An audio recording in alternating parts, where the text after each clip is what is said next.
The massive doors of the Galactic Military Academy slid open with a soft hiss.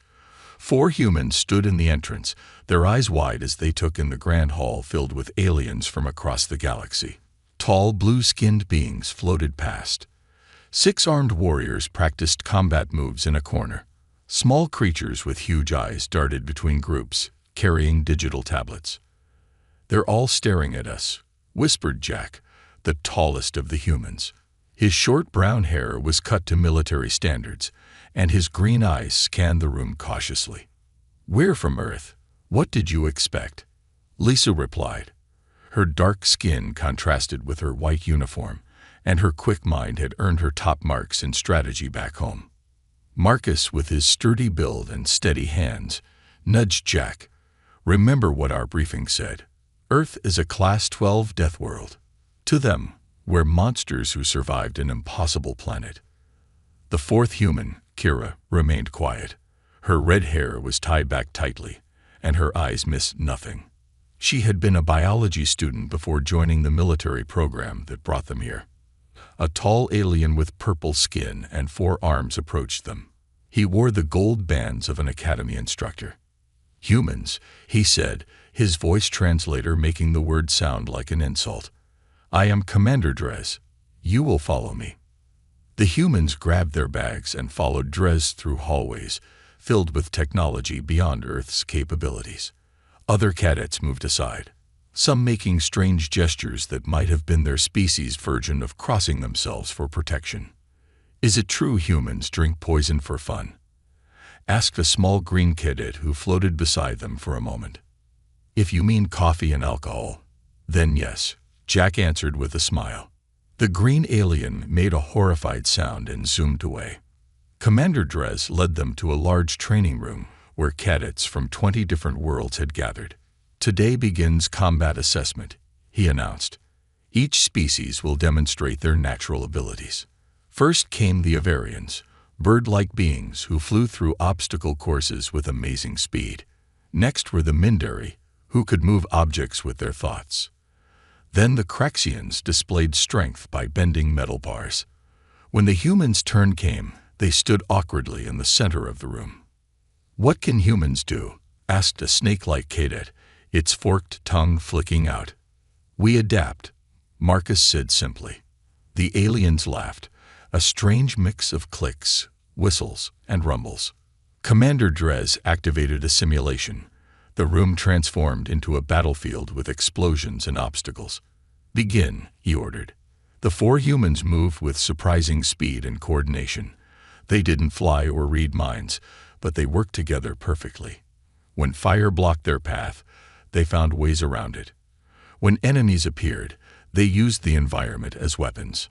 In the control room, Academy officials watched with interest. "Fascinating," said Dean Orcs, an ancient being with glowing eyes. "No special abilities, yet they compensate with problem-solving and teamwork." "They're from a Deathworld," replied another official. "Their planet tried to kill them daily for millions of years. They survived because they think differently." Down in the simulation, the humans finished the course. Their time wasn't the fastest, but they had the highest survival rate. As they caught their breath, a red alert sounded. The room's screen showed warships in the distance. "Attention all cadets," announced Dean Orcs. "The Dominion forces have increased their attacks in the Outer Rim. Your combat training will accelerate." The aliens looked worried. The war had raged for 30 years with no end in sight. Jack looked at his fellow humans and saw the same thought in their eyes.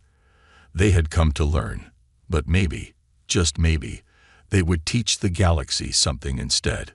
What no one realized was just how soon that teaching would happen. "Attention cadets," Commander Drez's voice boomed across the training field. "Today you will be sent to Nexus 6 for survival training. The planet is rated Class 6, moderate difficulty." The alien cadets groaned. A Class 6 planet was challenging for most galactic species, but the 4 humans exchanged small smiles.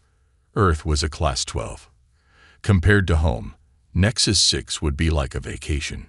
The transport ship dropped them on a forested mountain. 20 cadets from 10 different species formed 5 teams. Jack, Lisa, Marcus, and Kira made up the human team. Your objective is to reach the extraction point in 3 days, explained the instructor through their communication devices. Each team has minimal supplies. As the ship disappeared into the clouds, the alien cadets began to complain. The gravity is too strong, moaned a tall, thin alien with blue skin. The air is too thick, wheezed another with gill-like structures on its neck. Kira checked their position on the map. The extraction point is 30 miles north, across those mountains. Let's move, said Jack. We can cover good ground before dark. The other team struggled with the environment, but the humans hiked steadily through the forest. What the aliens found difficult, the humans found pleasant. The temperature was mild, the gravity lighter than Earth's, and the air rich with oxygen. By sunset, the human team had covered twice the distance of any other group. They set up camp near a stream. This isn't so bad, Marcus said as he gathered wood for a fire. It's like camping in Colorado. Lisa nodded. But look at the sky. There's a storm coming. The night brought heavy rain and strong winds. The humans secured their shelter and stayed dry. Through their communications, they heard the other teams struggling. Morning revealed disaster. A meteor had struck the planet during the night, creating a massive crater between them and the extraction point. The communication system was damaged, leaving all teams isolated. This wasn't part of the training, Lisa said, studying the smoking crater. A distress call came through the static. Help, predators attacking, need assistance. It was one of the alien teams. Let's go, Jack said immediately. The humans grabbed their gear and ran toward the signal. They found 3 alien teams surrounded by large wolf-like creatures with 6 legs and razor teeth. The aliens had climbed trees, but the predators were slowly climbing up after them. We need to scare them off, Marcus said, looking around for weapons. Kira pointed to a red plant growing nearby. Those contain oil. They might burn well. Working quickly, Jack and Marcus made torches while Lisa fashioned spears from branches. Kira identified which plants could be used for medicine if anyone was injured. Armed with fire and spears, the humans charged at the predators, shouting and waving the flames. The creatures hesitated, then backed away from this new threat. In the academy control room, the instructors watched in amazement. The simulation didn't include a meteor strike or predator attack, one said nervously. No, agreed Dean Orcs. The system malfunctioned. Those are real dangers. Should we extract them? Asked another instructor. Wait, said Dean Orcs, eyes fixed on the screen. Let's see what happens. Back on Nexus 6, the humans had organized the alien cadets into a defensive group. Jack showed them how to maintain the fire. Marcus taught them to use simple weapons. Lisa created a map of safe routes. Kira treated the injured with medicinal plants she had identified. How do you know all this? Asked an Avarian cadet with wing-like arms. On Earth, we learned survival skills as children, Jack explained. Our planet has more dangerous places than this. By nightfall, they had built a fortified camp.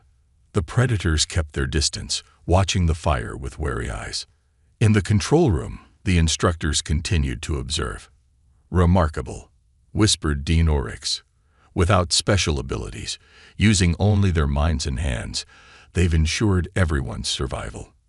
Perhaps, said Commander Drez slowly, we have underestimated these Deathworlders. 2 weeks after the Nexus 6 training mission, alarms blared throughout the Galactic Academy. Students rushed to the main hall where the giant holographic display showed a terrifying sight. Hundreds of Dominion warships moving toward Federation space. It's the largest attack in 5 years, whispered an Avarian cadet, wings trembling. Dean Orcs stood on the central platform, his ancient face grim. Cadets, the war has escalated. All senior instructors and officers are being deployed to the front lines. Your training will continue under junior staff. Jack, Lisa, Marcus, and Kira sat together. watching the red dots of enemy ships spread across the map like a disease. "They're using a new pattern," Lisa noted, her eyes tracking the movement. "See how they've split into 3 groups." A blue-skinned instructor approached them. "Humans, follow me. Dean Orcs wishes to speak with you." They were led to a secure room deep in the academy. Inside, the dean and several high-ranking officers studied battle plans. "Ah, the Deathworlders," said Dean Orcs. "Your performance on Nexus 6 was impressive.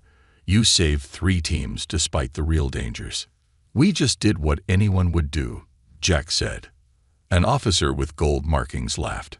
"No, human. What you consider normal, the galaxy finds extraordinary." Dean Orcs pointed to the holographic display. "The war with the Dominion has raged for 30 years. Billions have died. Resources drained from 1,000 worlds." The display changed to show a dark, swirling mass that moved like a storm cloud but was made of tiny creatures. "This is the Void Swarm," explained the dean. "The Dominion's most effective weapon. Biological organisms that devour everything in their path, controlled by Dominion commanders." Kira stepped closer, her biology background making her particularly interested. "They're all identical. Clones." "Yes, our scientists have tried for years to find a weakness, but the swarm adapts too quickly. Conventional weapons fail. Energy shields can't hold them back for long." Marcus studied the movements of the swarm. "They move like army ants from Earth, but in 3 dimensions." The dean continued, "We're keeping all cadets away from combat zones. You represent the future of the Federation's defense forces." "But sir," Jack began, "if the situation is this serious." "No arguments," interrupted an admiral. "Especially not from untested cadets." As they were escorted back to their quarters, the humans remained silent, each lost in thought. 30 years, Lisa finally said when they were alone. "The Federation has been fighting for 30 years with no solution." "Did you notice how the swarm moved?"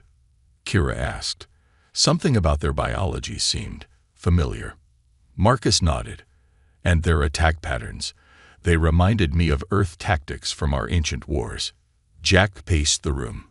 "We're not allowed in combat, but nothing stops us from studying this void swarm." "The Academy Library," Lisa suggested. "It has the largest database in Federation space. If there's information about the swarm, it'll be there." That night, while most cadets slept fitfully, worried about the war, the 4 humans worked in the library. Lisa bypassed security protocols to access classified reports. Kira reviewed biological data. Marcus studied combat footage. Jack compiled their findings. As dawn approached, Kira suddenly straightened in her chair. "Wait, look at this molecular structure." The others gathered around her screen. "The swarm's outer shell," she explained, pointing at complex diagrams. "It contains compounds very similar to something on Earth, something common we never think about." "And?" Jack asked. Kira's eyes widened with realization. "And I think I know how to kill them. All of them. At once." In orbit above them, another Federation outpost fell to the Dominion forces. The war was coming closer. And 4 human cadets had just found something that had eluded the greatest scientific minds in the galaxy for 3 decades. They just didn't know if anyone would listen to them. "Say it again, but simpler," Jack said, rubbing his tired eyes. The 4 humans had been in their quarters for hours, discussing Kira's discovery. Kira pulled up images on her tablet. "The Void Swarm has a shell made of a compound similar to calcium carbonate on Earth, but with one key difference." She pointed to a molecular diagram. "This small part here makes them vulnerable to a common Earth substance." "Which is?" Marcus asked. "Citric acid," Kira said, "found in lemons, oranges, and many Earth fruits. To us, it's just sour. To the swarm, it would be like dissolving in acid." Lisa frowned. "That can't be right. Something so simple would have been discovered years ago." "Not necessarily," Kira replied. "The Federation doesn't have citrus fruits. What's common on Earth might be rare or non-existent elsewhere. Jack paced the room. If you're right, we could end this war with lemon juice. Essentially, yes, Kira said. But we need to be sure. Marcus pulled up battle footage on his tablet. Look at the Federation's attack patterns. They always try to destroy the swarm with brute force or energy weapons, which never works, Lisa added. The swarm just splits and reforms. Exactly, Marcus said. But on Earth, we learn different ways to fight. Chemical warfare, biological agents. The Federation never tried because it's not how they think. Lisa turned to her computer. I can access more data, but I'll need to go deeper into restricted files. Her fingers flew over the keyboard, bypassing security protocols that would have stopped most Academy students. After several tense minutes, she smiled. I'm in. And look at this. She showed them a map of Dominion ship movements. They're gathering near the Talos system. Something big is happening. Jack studied the map. They're protecting something. That cluster of planets might be where they grow or create the swarm. For the next several hours, the humans analyzed data, tested theories, and built a plan. When morning came, they had dark circles under their eyes, but a spark of excitement. We need to test our theory, Kira said. I need a sample of the swarm. The Academy Science Wing might have specimens, Marcus suggested. Too risky, Jack replied. We'd need authorization. Lisa looked up from her tablet. What about asking other cadets for help? After Nexus 6, we made some friends. Later that day, they met with a small group of alien cadets in a quiet corner of the Academy grounds. There was Trill, an Avarian with beautiful golden wings. Dorn, a four-armed Craxian with stone-like skin. And Pyra, a telepathic Mindari whose skin glowed softly. You want to what? Trill asked after Jack explained their idea. Find a weakness in the Void Swarm, Jack repeated. We think we've discovered something important. Academy officials would never listen to cadets, Dorn said, crossing two of his forearms. Pyra's skin pulsed with light. But if they're right, it could save billions of lives. We need to test our theory, Kira explained, and we might need help getting a sample of the swarm. The alien cadets exchanged looks. What the humans suggested was risky, possibly against Academy rules. But the war had touched all their worlds. Everyone had lost someone. The science lab has specimens, Pyra finally said. I can help you get in. And I know how to fly a scout ship, Trill added. If you need to go somewhere. Dorn nodded his rocky head. My people are strong. I can help carry equipment. Jack smiled at their new allies. Thank you. But understand, this could get us all expelled from the Academy. If your theory works, Dorn said, we won't need the Academy because there won't be a war to fight. As they made plans, none of them noticed the small surveillance drone hovering nearby, or that someone high in the Academy ranks was watching their every move with great interest. The humans had found allies, but they had also gained attention. The question was, would that attention help or harm their mission to end the war? Is everyone clear on the plan? Jack asked, looking at each face in the small storage room where they had gathered. 7 cadets nodded back at him. The 4 humans plus their 3 alien allies. They had spent 2 days preparing, gathering supplies, and planning their unauthorized mission. Pyra got us access to a swarm sample, Jack continued. Kira confirmed her theory. The compound in citrus fruits destroys the swarm's outer shell. But a small sample isn't enough, Kira added. We need to test it on a larger scale. Trill, the Avarian cadet, spread her golden wings nervously. I've programmed the training vessel for launch. It's scheduled for a routine test flight in 30 minutes. And I've packed the supplies, Dorn said, his rocky skin catching the light, including the synthesized citric acid compound. Lisa looked up from her tablet. I've located a swarm breeding ground in the Talos system. It's lightly defended because the Dominion thinks it's a secret. Then let's move, Jack said. If we're caught, We'll all face expulsion from the academy. The group moved through the academy halls, trying to look casual. They reached the landing bay where a small training vessel waited. The ship was designed for practice flights, not for venturing into Dominion territory. Last chance to back out, Marcus told their alien friends. This isn't your fight. Pyra's skin glowed brightly. The war affects us all. We stand with you. They boarded the ship quickly. Trill took the pilot's seat, while Lisa connected her tablet to the navigation system. Bypassing launch protocols, Lisa whispered, her fingers flying over the screen. And we're clear. The ship rose smoothly from the bay and accelerated into the sky. On the Academy's main control deck, an alarm flashed. Sir, training vessel Epsilon 7 has departed without proper clearance, reported a junior officer. Admiral Vex, a tall figure with 6 eyes that blinked in sequence, studied the tracking data. Interesting. Where are they headed? Trajectory suggests the Talos system. Sir. The Admiral's eyes all blinked at once. The Talos system. That's near Dominion space. He paused, then added, continue monitoring, but take no action yet. But sir, protocol requires. I'm aware of protocol, Lieutenant. I'm choosing to ignore it temporarily. Aboard the small ship, the cadets prepared for their mission. Kira worked in the makeshift lab, refining the citric acid compound. Marcus and Dorn checked their limited weapons. We'll reach the edge of the Talos system in 6 hours. Trill announced from the pilot's seat. Jack joined Lisa at the navigation console. Any sign we're being followed? She shook her head. Nothing. Either they haven't noticed we're gone, or they're letting us go. That seems unlikely, Jack said with a frown. In the ship's small lab, Kira held up a vial of clear liquid. I've concentrated the compound. If my calculations are correct, 1 drop should neutralize a cubic meter of the swarm. And how much do we have? Asked Marcus. 20 liters, Kira replied. Enough to destroy a significant portion of a swarm cluster. As the ship traveled through space, tension grew. They were breaking multiple Academy rules. If they were wrong about the citric acid, they would die in Dominion territory.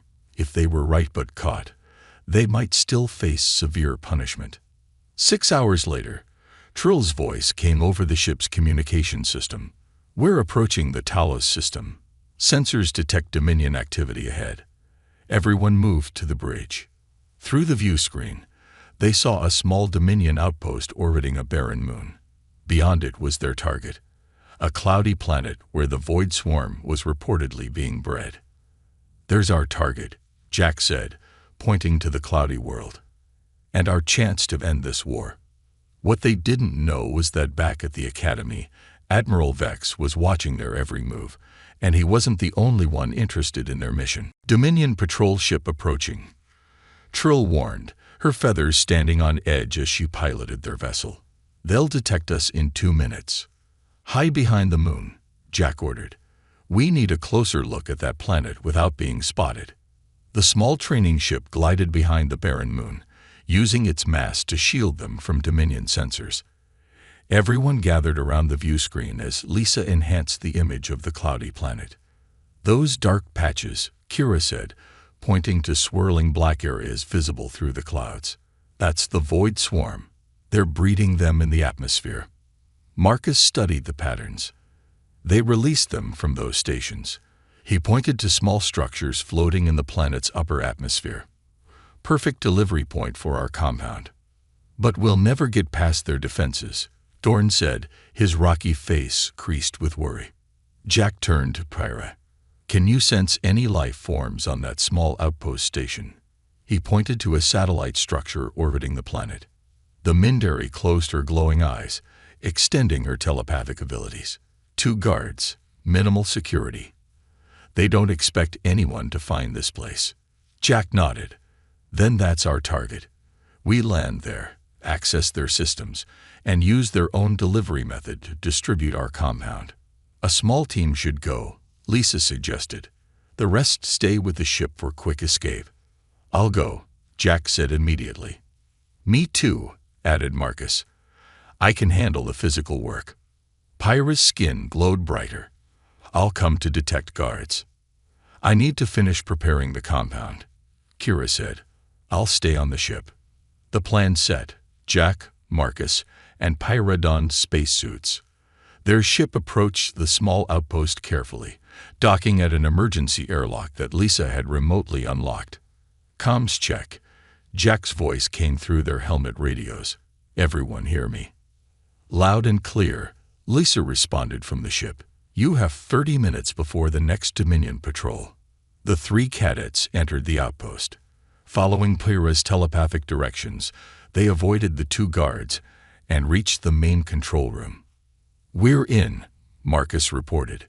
Accessing their systems now. Jack connected a small device to the outpost's computer. Lisa, you're up. Back on the ship, Lisa's fingers flew across her tablet. I'm in their network. I can access the swarm delivery system. Perfect, Jack said. Kira, status on the compound. Kira held up a large container of clear liquid. Ready, but we need to load it into their system. There's a chemical input port in the control room, Lisa instructed. Northeast corner, red panel. Marcus found the panel and opened it, revealing a series of tubes and tanks. This must be how they feed the swarm. Jack carefully connected Kira's container to the input system. How do we make sure it reaches all of the swarm? Lisa studied the outpost's systems through her remote connection. They have atmospheric dispersal jets, designed to spread nutrients for the swarm throughout the planet's atmosphere. Can you activate them? Jack asked. Yes, but it'll alert the Dominion that something's happening. Jack looked at his team. Do it. We'll be ready to leave fast. Lisa activated the dispersal system. Immediately, warning lights flashed in the control room. The guards are moving toward you. Lisa warned. Get out now. The 3 cadets ran back toward their ship. Behind them, the outpost systems pumped Kira's citric acid compound into the dispersal jets, spreading it into the planet's atmosphere. Through the view screen, they watched as the dark patches in the clouds began to change. The swirling black masses that were the void swarm started to break apart, dissolving as the compound reached them. It's working, Kira exclaimed. The swarm is disintegrating. Alarms blared as Dominion ships appeared on their sensors. Trill piloted their ship away from the outpost, narrowly avoiding enemy fire. We've got company, she warned. Multiple Dominion vessels approaching. We got what we came for, Jack said, watching the view screen as more and more of the swarm dissolved.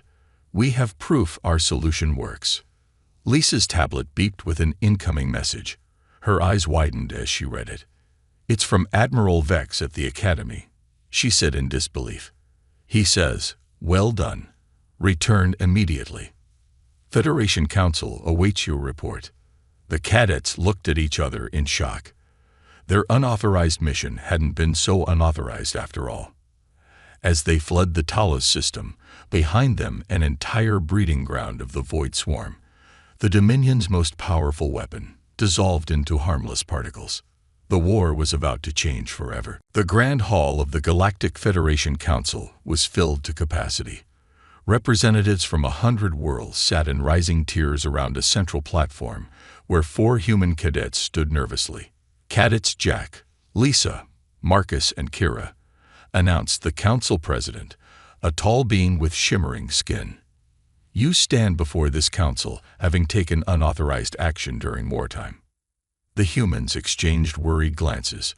Behind them sat Admiral Vex, his 6 eyes blinking calmly. However, continued the president, your actions have led to an extraordinary development. The massive screen behind them displayed images from across the galaxy. Everywhere, the Void Swarm was disintegrating. The citric acid compound had been deployed by Federation ships throughout space, targeting Dominion strongholds. In 3 days since your mission to the Talos system, the Dominion has lost 70% of its swarm forces, the president said. Their main weapon is failing. An older council member stood.